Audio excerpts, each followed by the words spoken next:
Hi everyone, thanks for watching this video. In this video, I'm going to show you how to fix belt buckle like a pro.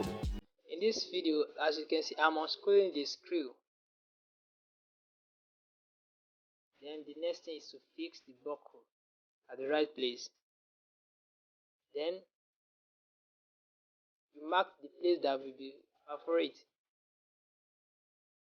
Then you perforate the marked place. After perforating the marked place, then you fix it to the right position. Next thing, put the design on it and set the hole normally and put the screw to the place that has been perforated. Then screw it.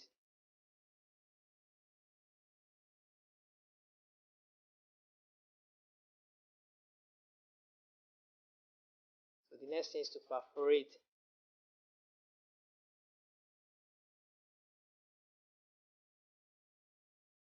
So thanks for watching this video.